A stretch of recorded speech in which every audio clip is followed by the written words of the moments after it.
Bonjour à tous. Alors aujourd'hui je suis là pour vous montrer le nouveau fichier 2023. Donc déjà pour ce faire il va falloir le récupérer. Donc pour récupérer ce fichier vous allez devoir vous rendre sur votre drive. Pour le drive c'est le petit nuage que vous avez dans votre barre d'outils à droite. Donc c'est un petit nuage comme ça. Donc vous allez faire un clic droit dessus. Vous faites afficher en ligne. Donc là ça va vous afficher votre OneDrive. Il faut aller sur l'onglet à gauche Partager. Et là, vous aurez les fichiers qui vous ont été partagés. Donc normalement, vous n'en aurez pas 50. Vous allez peut-être avoir celui de 2022, donc le planning 2022. Et vous aurez également le nouveau planning 2023. Donc qui s'appellera, qui aura le nom de votre ville 2023, ça s'appellera. Donc vous verrez dans la liste. Une fois que vous l'aurez, donc admettons c'est celui-ci, on fait un test. Il ne faut pas cliquer gauche dessus. Il faut faire un clic droit avec la souris et ouvrir dans l'application. Donc pour lui demander de l'ouvrir dans Excel. Pourquoi? Si vous faites dans Excel Online, il y a beaucoup de choses qui ne fonctionneront pas. Donc le tri des bénéficiaires, le calcul des kilomètres, ça ne fonctionnera pas. Ça ne fonctionne qu'avec l'application de bureau Excel. Donc on fait bien ouvrir dans l'application. Alors forcément quelqu'un est en train de l'utiliser, donc je ne peux pas vous montrer celui-là. On va en faire un autre. On va partir sur celui-ci. Voilà. Et vous arrivez sur votre fichier. Une fois que vous l'avez ouvert, il faut bien vérifier que vous avez la disquette avec les deux flèches qui tournent. Pourquoi? C'est ce qui montre que vous êtes bien en enregistrement en ligne. Donc chaque modification que vous allez effectuer sur votre fichier va être mise à jour en ligne sur Internet pour permettre aux personnes d'y accéder, donc vos autres référents de vos autres communes, ou bien moi, ou bien Lydie qui aura dorénavant accès à tous les fichiers pour pouvoir récupérer les synthèses trimestrielles. Il n'y aura plus besoin de lui envoyer. Voilà pour ça.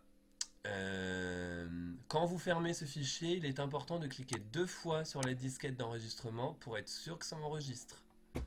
Et on ferme avec la croix. Une fois que vous l'aurez récupéré une fois, donc la première fois, vous n'aurez plus qu'à repasser par votre Excel. Et là, il sera dans les récents. Et là, après, vous n'avez plus qu'à cliquer ici pour le rouvrir à chaque fois. Voilà pour la procédure de récupération. Pour ceux qui n'arriveraient pas à récupérer le fichier, je vous propose d'installer TeamViewer. Donc TeamViewer, c'est quoi? C'est un petit logiciel qui me permet de prendre le contrôle de votre ordi à distance avec votre autorisation. Donc je ne peux pas le faire à n'importe quel moment, il faut que de votre côté vous lanciez TeamViewer et que vous me fournissiez l'ID et le mot de passe. Sinon je ne peux pas me connecter à votre ordinateur. Donc si vous n'arrivez pas à récupérer le fichier sur le drive par vous-même, vous n'hésitez pas, vous m'appelez, vous me contactez par mail, par téléphone, enfin, comme vous voulez. Et moi je passe par TeamViewer et je vous le récupère. Alors si vous n'avez pas TeamViewer d'installer, vous allez sur Google. Vous allez sur Google, vous tapez TeamViewer et vous allez sur télécharger. Enfin, vous allez sur le site de TeamViewer et là vous allez avoir télécharger TeamViewer, vous le téléchargez, vous l'installez et après on s'occupera du reste au téléphone, ça se fait facilement. Voilà pour ça. Pour ce qui est du fichier en lui-même, donc je vais vous montrer avec celui de Saint-Fiacre. Donc le nouveau fichier 2023, il n'y a pas grand chose qui change, hormis dans l'onglet chauffeur. Donc les référents. Avant, il fallait noter si le référent était également chauffeur, il fallait qu'il se mette dans la case référent et dans la case chauffeur. Ça créait des doublons au niveau des statistiques de l'équipe, donc c'était pas bon. Donc là maintenant, j'ai bien distingué les référents des chauffeurs, mais à partir du moment où on est référent, on atterrit directement dans le planning en tant que chauffeur. Bon, si vous êtes chauffeur, vous mettez les informations nécessaires de vos courses. Si vous ne l'êtes pas, vous ne mettez rien. Et comme ça, il n'y a aucune synthèse chauffeur, enfin il n'y a rien qui rentrera en compte pour vous. Dans l'onglet bénéficiaire, pas de changement, hormis le bouton de tri. Donc certains le connaissent déjà, d'autres vont le découvrir. Donc c'est un bouton qui vous permet de trier par ordre alphabétique vos bénéficiaires.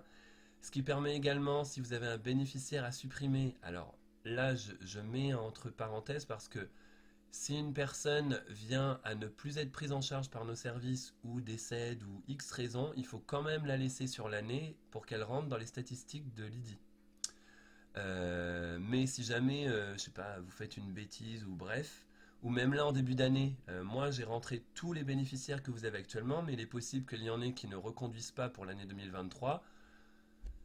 À ce moment-là, vous les supprimez, vous appuyez sur le bouton trier et ça reclassera automatiquement tous vos bénéficiaires par ordre alphabétique en supprimant les cases vides. Voilà pour l'onglet bénéficiaires. Et autre petite mise à jour, c'est la case réception Lydie qui fait son apparition. Donc après avoir échangé avec Lydie, elle m'a fait une remontée comme quoi vous étiez beaucoup de référents à la relancer sur le fait de ne pas savoir si elle avait reçu ou non les cotisations des adhérents et les chauffeurs. Donc maintenant, comme elle aura accès en permanence aux fichiers comme moi, dès qu'elle recevra une adhésion, elle viendra dans cette case mettre un petit OK. Pardon.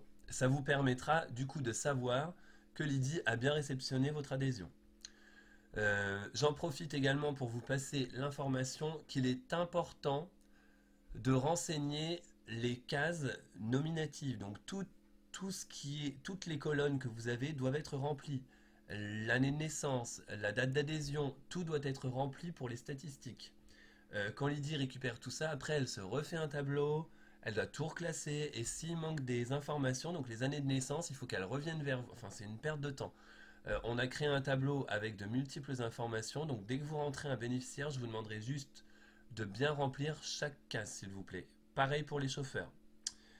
Voilà pour ça. Pour la destination, pour les destinations, pardon, il y a également le bouton trier, donc qui a la même fonction que chez les bénéficiaires, donc il fonctionne pareil.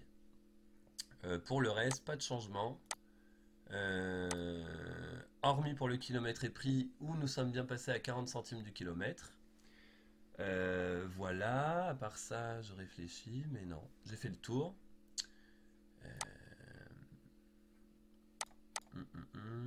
Ça c'est bon. Je vous ai ajouté une plus grosse case d'indisponibilité parce qu'on m'a dit que c'était difficile de tout noter.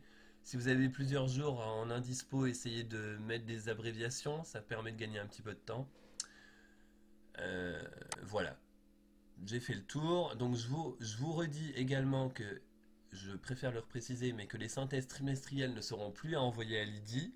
Elle aura accès en permanence au fichier, donc elle ira elle-même consulter la synthèse trimestrielle tous les 3 mois, en fin de mois. Voilà. J'ai fait le tour. Si jamais vous avez des questions, n'hésitez pas à revenir vers moi. Et puis on se tient au courant. Je vous souhaite de bonnes fêtes de fin d'année. Et n'hésitez pas, s'il y a un problème, je reste disponible. À bientôt.